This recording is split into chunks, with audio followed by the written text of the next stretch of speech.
Hello and welcome to Anatomy and Physiology at Glen Oaks Community College. I'm Dr. Ren Hartung. For this video, we're going to talk about the digestive system, and what I thought we would do is something I do for my students every semester. I just go through the entire digestive tract, talking about the structures along the way and what their functions are along the way. So let's imagine I've got a sandwich and I take a bite of that sandwich. By taking a bite of that sandwich, I'm ingesting food, one of the major functions of the digestive system, to ingest, to take the food in. And then I immediately start chewing on that food. The chewing process turns that food into a bolus. A bolus is basically a slug of chewed food. While you're chewing, your salivary glands add saliva to that food. Salivary glands are found up here on your cheeks. We have parotid salivary glands. We've got a right and a left parotid salivary gland. Down here under the angle of your jaw, those are called submandibular salivary glands. So you have a right and a left submandibular salivary gland. And then under your tongue, we have sublingual salivary gland. Saliva is produced and that mixes in with the food, and the saliva has a few functions. One of them is to dissolve substances within the food that you ate. So for example, in the sandwich, the bread that I have probably has some salt in it as part of the recipe, so that salt gets dissolved in the saliva. Any simple sugars will get dissolved in the saliva. And the saliva also contains mucus, and that mucus is important for lubrication of that food bolus so that when we swallow it, it doesn't scratch on the way down, kind of. So the saliva's job is to lubricate that bolus, to help form the bolus, and to dissolve substances in the bolus. Lastly, saliva contains an enzyme. It's called salivary amylase. Salivary amylase, or just amylase, is an enzyme that breaks down starch. Starch is the way plants store glucose. So they store glucose as these long strings of glucose molecules, and that's basically what starch is. Amylase starts breaking apart the glucose molecules in that starch. So within your mouth, both mechanical digestion begins when we start to chew up that food and break it into smaller pieces, and enzymatic digestion or chemical digestion begins, at least for starch, at least for carbohydrates. And I didn't mention before, but again, digestion is another major job of the digestive system. It's how it got its name. And digestion means to break things into smaller pieces. And again, there's two forms of digestion: mechanical digestion, where we're physically separating pieces of the food or squishing, mashing the food in order to break it into smaller pieces. And then there's chemical digestion or enzymatic digestion, and that involves enzymes that break apart food on the molecular level down into its monomers. I mentioned that word monomers. A lot of the things we eat, like carbohydrates, proteins, nucleic acids, DNA and RNA, they're made out of smaller pieces that we call monomers. So for example, the carbohydrates that we eat, usually starches, those are made out of the monomers of little glucose molecules. And a glucose molecule would be a monosaccharide, so polysaccharides. Carbohydrates, larger carbohydrates like starch, they're made out of monosaccharides or disaccharides, and those would be the monomers for the carbohydrates. For proteins, it's amino acids that are the monomers, and in order to absorb those into our bodies, the protein that you eat, for example, in a piece of meat, that protein has to be broken down into its amino acids. Okay, enough there. We've chewed the food, and in chewing it, we've turned it into something else. We've turned it from a piece of food into a bolus, a food bolus. So we've chewed it up well into a food bolus. Now we're ready for the next stage, which is swallowing. Swallowing is initiated consciously. You take that food bolus, put it towards the back of your tongue, and you shove the food bolus back against your throat, into your pharynx. That's the end of the conscious part of swallowing. After that, a reflex takes over, and that reflex involves rhythmic peristaltic contractions of muscles in the pharynx, which is the back of your throat, or your throat. The pharynx undergoes these peristaltic contractions to squish that bolus, move that bolus into the esophagus. The esophagus is your swallow tube. The other things that happen during swallowing, while those muscles are pushing the food towards the esophagus, the soft palate in the back of your mouth comes up and blocks off the nasal cavity so that you don't swallow food up into your nose, up into your nasal cavity. And your epiglottis, which is on top of your larynx, basically your larynx rises and your epiglottis comes down. And your epiglottis covers over the opening to your air tube, the opening to your larynx, and prevents you from swallowing food into your breathing tube. That's obviously would be a bad day. So the food then kind of slides over the top of that epiglottis as it's pushed down, and it goes into the esophagus. The esophagus is a tube that runs from your pharynx, from your throat, down to your stomach. The esophagus has muscle on its outside, and on the inside it has a tough inner epithelial membrane called mucosa. The esophagus takes that food bolus and does peristaltic contractions to move the food down towards your stomach. So the esophagus's job is to take that bolus, that food bolus that we just swallowed, and take it down into the stomach. Once it gets to the stomach, there's a sphincter that has to open at the top of the stomach. It's called the cardiac sphincter or the gastroesophageal sphincter. And once that sphincter opens and the bolus moves through, then we're into the stomach. Inside the stomach, one of its probably biggest major jobs is to start digesting proteins. And it produces two substances in order to start digesting those proteins. Those substances are hydrochloric acid and an enzyme called pepsin. These two substances are found in gastric juice. The wall of the stomach contains these little microscopic gastric pits, and those gastric pits produce the gastric juice. And again, the gastric juice contains hydrochloric acid and pepsin. It also contains lipase enzymes as well to start breaking down lipids. Here's what the acid and the pepsin together do. The acid, the hydrochloric acid, denatures proteins. And to get what that means, we've got to remember that proteins are basically long strings of the monomer amino acids. So you can imagine this long line that I'm drawing and squiggling all up. This is some protein important in your body. And that protein has a three-dimensional structure, but at its base, it's a long string of amino acids. What the hydrochloric acid in your stomach does is it helps to start denaturing this protein or disrupt its structure. It takes this tightly bound long string of amino acids and starts to unwind it a bit so that instead of looking like this, it starts to unwind and kind of look something like this. That exposes those strings of the amino acids, of the amino acid chain, so that the pepsin enzyme, pepsin, can come in here and start chopping pieces of this string apart so that the protein is starting to be digested on the molecular level. In the stomach, what you ultimately end up with is some free-floating amino acids, and mostly, though, you find these little short segments of peptide chains, just shorter pieces of the original protein, perhaps something like this. So again, the hydrochloric acid is doing the denaturing of the protein, and then the pepsin enzyme is coming in here and chopping those, the amino acid chains into much smaller pieces. The other thing that I wanted to mention here, pepsin is not released as pepsin. It's not produced and released as pepsin. The cells that make pepsin, they actually make its precursor, which is called pepsinogen. And this is important because it's the way it works this way for almost all of the digestive enzymes that we produce. It's released as pepsinogen, and if you imagine this word here, pepsinogen, as being the structure of the enzyme, what happens is that part of this protein structure is removed, it's broken off, and that is what turns it into the active form of the enzyme, pepsin.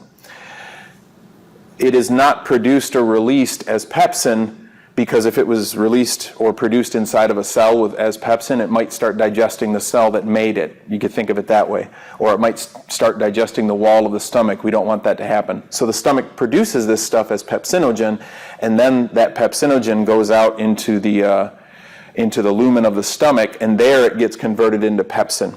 It's converted into pepsin in two major ways. First, the hydrochloric acid helps to encourage this cleavage of the pepsinogen into pepsin.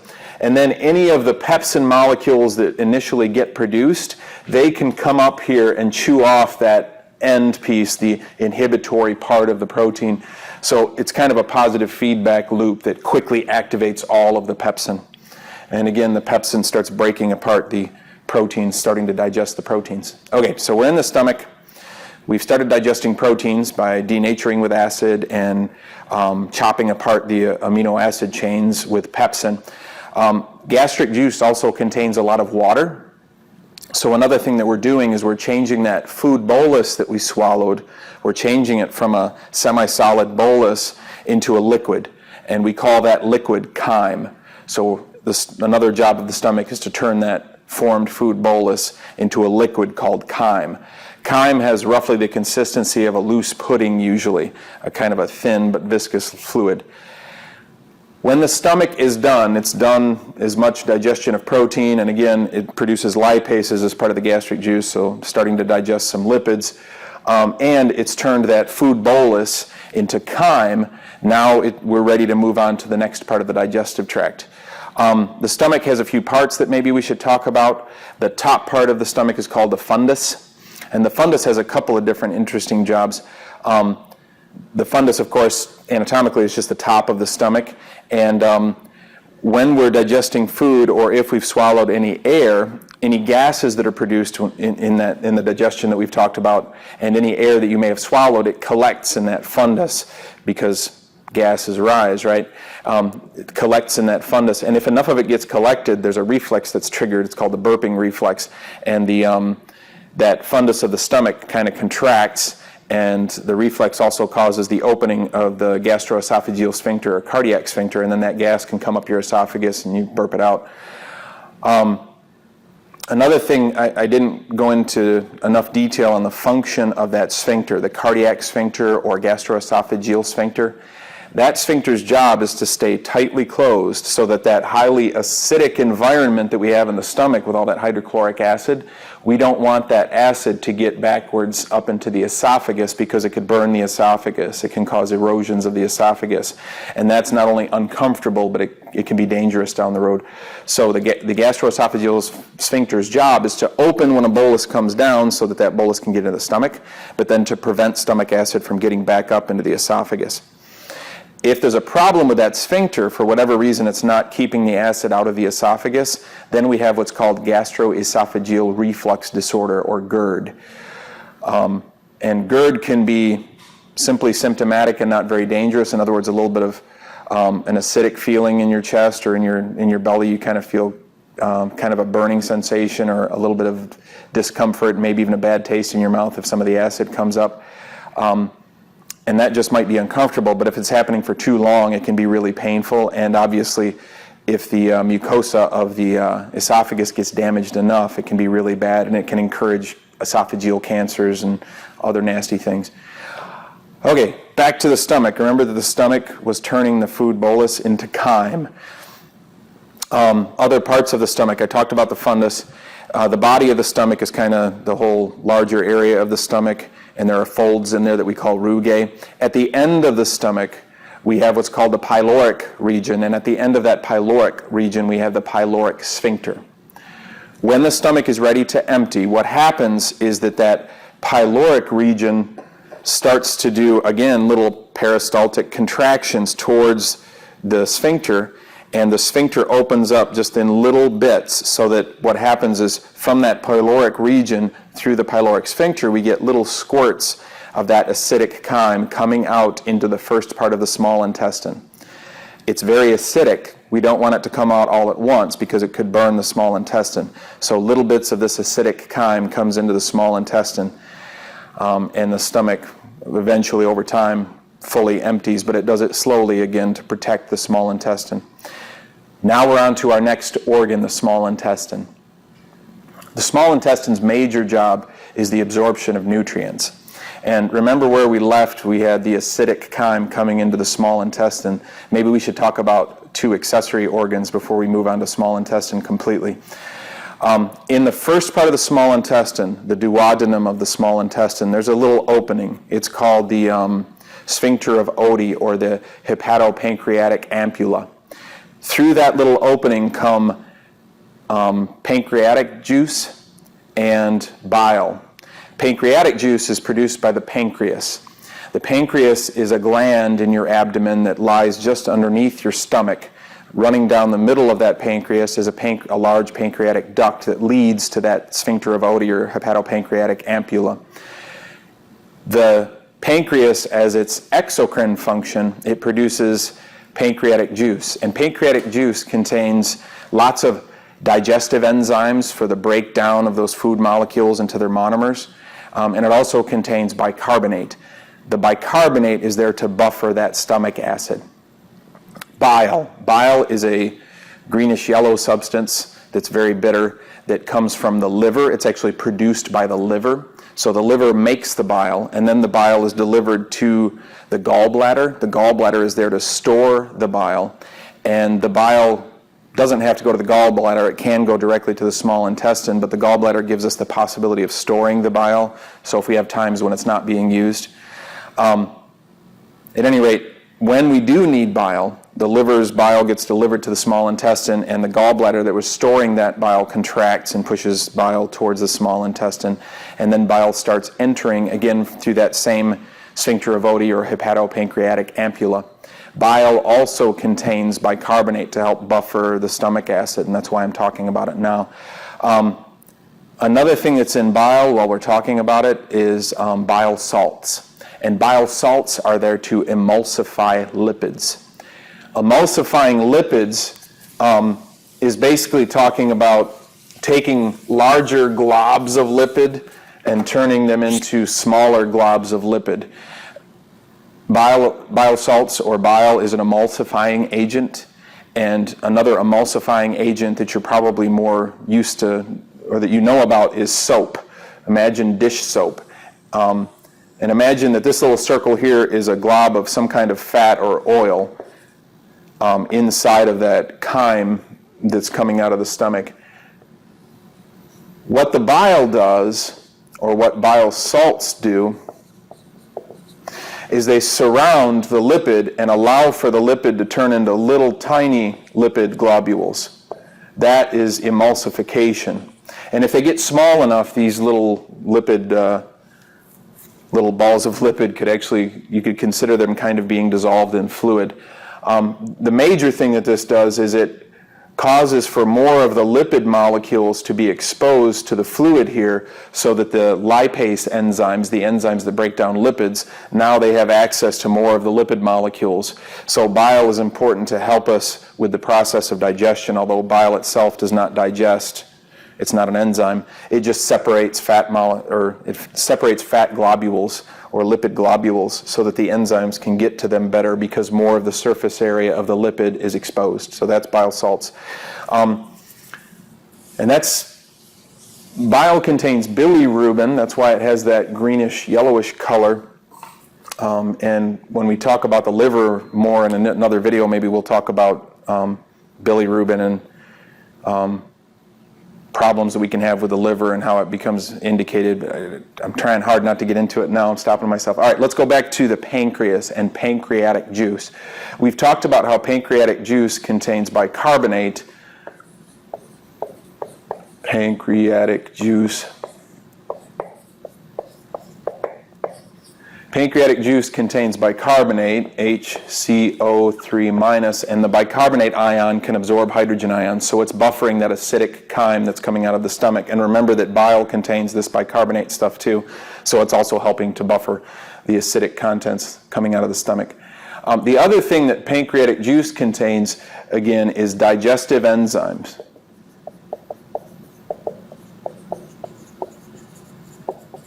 And those digestive enzymes are there, again, to digest the molecules of our food down to their monomers. And there are different classes of digestive enzymes that are released, and I'll just list them here quickly. One of them is not a class, it's a specific enzyme, and we've already talked about it because it's in saliva as well, amylase. Amylase is in saliva, and of course it's in pancreatic juice, and it has the same job in both cases. It's there to digest starch. To digest carbohydrates down to their monomers. So it takes long starch molecules and breaks off glucose molecules from those starch molecules so that we can absorb the glucose. So that's amylase. By the way, the reason it has to be secreted by the pancreas as well, remember that most of these enzymes are made out of protein. That amylase is a protein enzyme, and remember that the stomach's major job is to digest protein, so the amylase that was in the saliva may have already been digested, so we need more of it. Going on to the classes of enzymes, proteases. Proteases are enzymes that digest proteins. Pepsin was an example of a protease when we talked about it in the stomach, but pepsin works really well in acidic environments, but it doesn't work really well when we get out of the acidity of the stomach, so we need other proteases. Pancreatic trypsin is another one of these proteases, and there's several different proteases, and the reason for that is because although the peptide bond between two amino acids is pretty much the same if you're just looking right at that tiny bond, but the amino acids are different. And because of that, the amino acids have different shapes. So although that peptide bond is identical between each amino acid, the surrounding structures are a little bit different. So different enzymes can target different connections between different amino acids, and we need those different ones to make sure we break apart all of the amino acids so that we can absorb them. So proteases, nucleases. Nucleases are there to digest nucleic acids. Those include DNA and RNA that are in the food that you eat. So these nucleases come out and start digesting the DNA and the RNA in the plant matter or animal matter that you were eating. And lastly, lipases. Lipases are enzymes that digest lipids, and they usually digest those lipids down into free fatty acids that we can then absorb. And again, the importance of these digestive enzymes, if you don't digest the food molecules in that chyme, then you can't absorb them. If you don't have a pancreas for some reason, and sometimes patients go through this, they have to have their pancreas removed surgically, then they have to take supplements along with the food that they're eating. And when I've seen it, it's in a brown, it was kind of brownish orange, and it was a powder that the patient had to eat along with their food to help digest on the molecular level the food that they were eating. And if they didn't take in that enzyme, they would be terribly malnourished. Anything else we need to know about pancreatic juice? I think that's about it. One other thing you might remember about the pancreas, it is not just part of the digestive system. In fact, with what we talked about here, we talked about the pancreas's exocrine function, how it produces pancreatic juice that then moves through that ductwork and into the small intestine. The pancreas also has an endocrine function. It produces hormones. The two major hormones it produces are insulin, which is the hormone of decreasing blood sugar. You can also think of it as the hormone for the storage of energy molecules.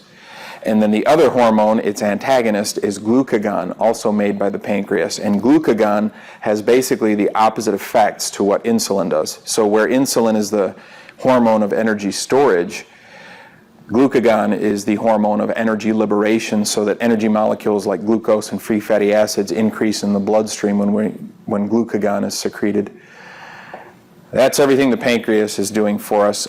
Inside of the small intestine, remember those classes of enzymes that we talked about coming from the pancreas? They all have to be activated in a similar manner to the way pepsin was activated.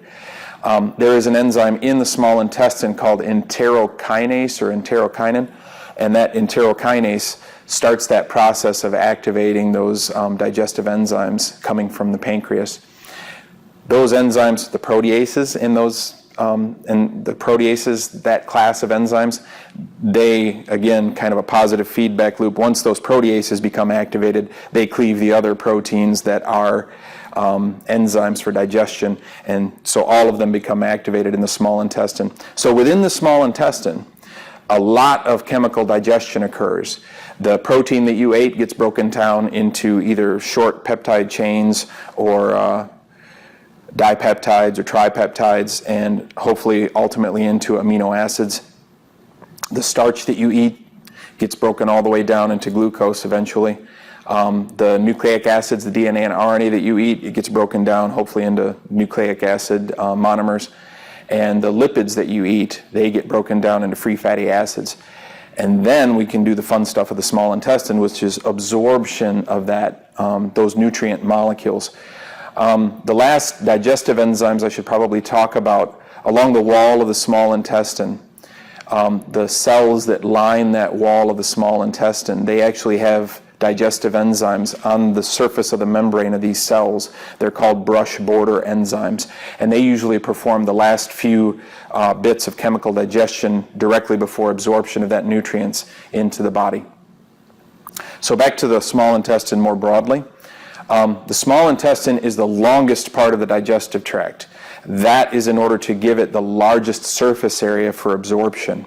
It actually has 4 things going for it in order to give it a really large surface area for absorption. The first one I just mentioned, the small intestine is very long. That gives it a big surface area. Also within the small intestine we have these structures that are called plicae circulares or circular folds.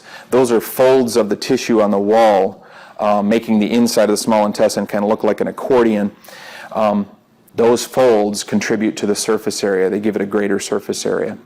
Then when we get down to almost the microscopic level, you can kind of see them grossly if you're looking really closely, but you see how the surface of the small intestine might look a little fuzzy as far as its gross appearance goes. On the microscope, you can really nicely see these structures. They're called villi, and you can imagine them as being little tiny fingers coming off of the wall of the small intestine. The villi also contribute to that surface area. And then if we look closely at one of the villi, and I could try and draw some villi here, you can imagine there's villi on the wall of the small intestine. And imagine that I take out a little chunk of this wall of the villus and blow it up over here. That wall is made up of these usually simple columnar epithelial cells. And at the apical surface here where they face those food molecules, they have microvilli. And those microvilli contribute again to that huge surface area that the small intestine has. So again, for the small intestine, we have a huge surface area. We have a huge surface area because the small intestine is really long. We have a huge surface area because there are circular folds in the larger tissue of the small intestine's wall. And then lining the surface of those circular folds, we have the villi, these little finger-like projections coming off of the wall. And then the cells that line the villi have microvilli on their surface, so even more surface area for absorption. Allows us to absorb most of the nutrients that we consume, which is nice. Okay, that's small intestine, and again, its major job is absorption. I guess lastly for the small intestine, another bit of the anatomy, there's 3 parts to the small intestine. The first part of the small intestine is called the duodenum or duodenum. That's the first part of the small intestine just coming off of the stomach, and within that part we have the hepatopancreatic ampulla or sphincter of Oddi. After that part of the small intestine, the duodenum, we have what's called the jejunum. The jejunum is the middle part of the small intestine. And then we have a last part of the small intestine, it's called the ileum. The ileum is the last part of the small intestine, and the ileum dumps into the large intestine. So let's jump to ileum. At the end of the ileum, we have a structure known as the Ileocecal Valve. That marks the connection between the small intestine and the large intestine. And you can imagine at the end of the ileum, the chyme that's there, we've removed all of the nutrients that we are able to out of that chyme. So now it's waste product. So that chyme moves into the large intestine. Now we can start talking about the large intestine. The large intestine is not called large because it's longer than the small intestine. The large intestine is called large because its lumen is larger. It has a larger inside. It's thicker, you could think, than the small intestine. The large intestine has a few parts. At the beginning of it, it's called the cecum, which is a little pouch at the bottom of the large intestine below where the small intestine comes in, below that ileocecal valve. So here's the ileocecal valve coming in, and here's the cecum. The cecum also has a little something hanging off of it that we call the appendix.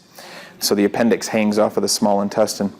The appendix hangs off of the cecum of the large intestine.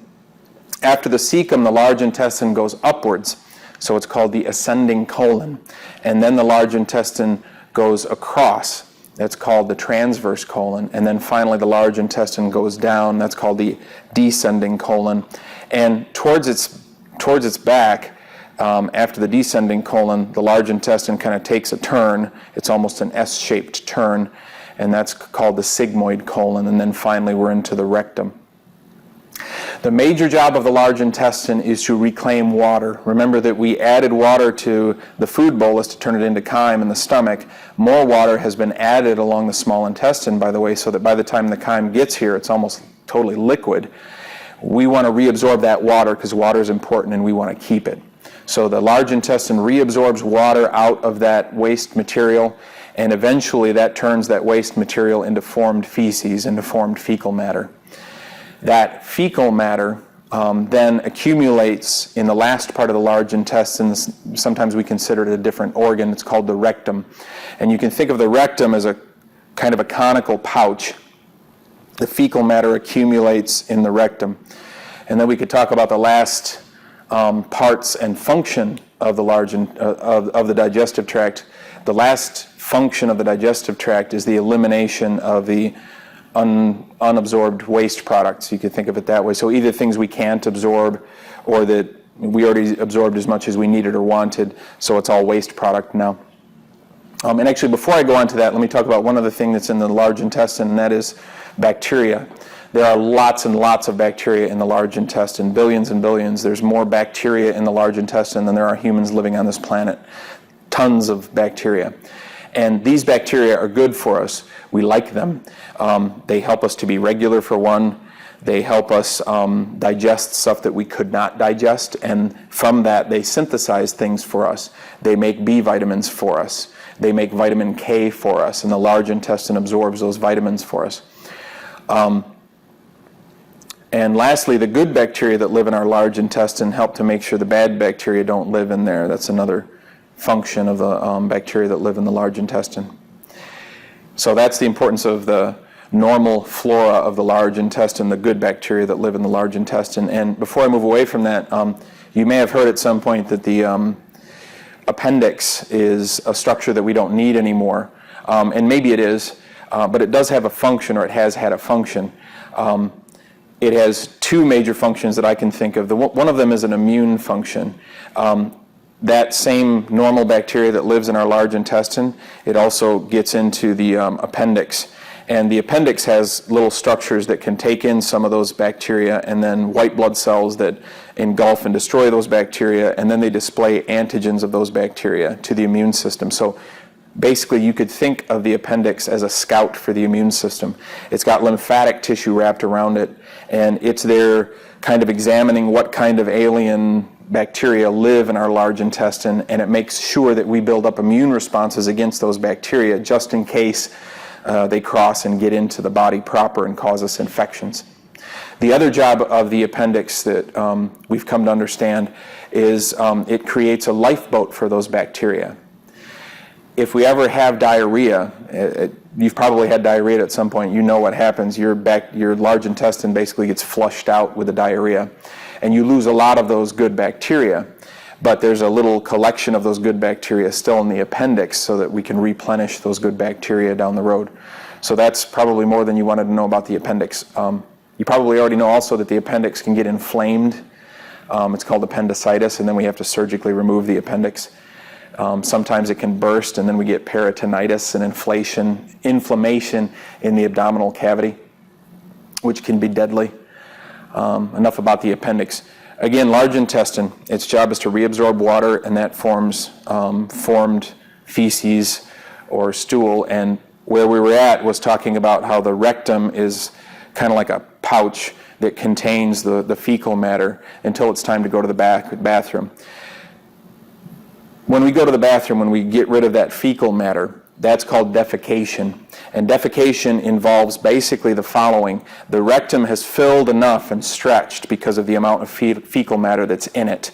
That stimulates stretch receptors in the wall of the rectum. And when those stretch receptors are stimulated greatly enough, that initiates a reflex. The stretch receptors send signals back to our spinal cord. It's actually down in the sacral region.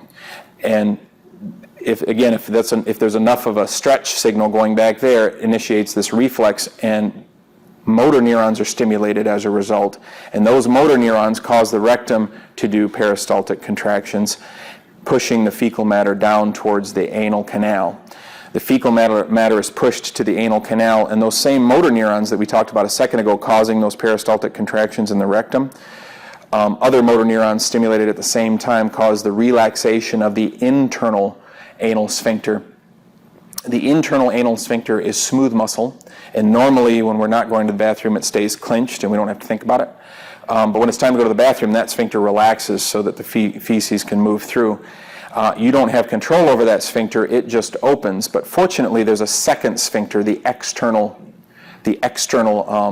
anal sphincter, that is under conscious control. It's skeletal muscle, and you clench that sphincter when you know you have to go to the bathroom.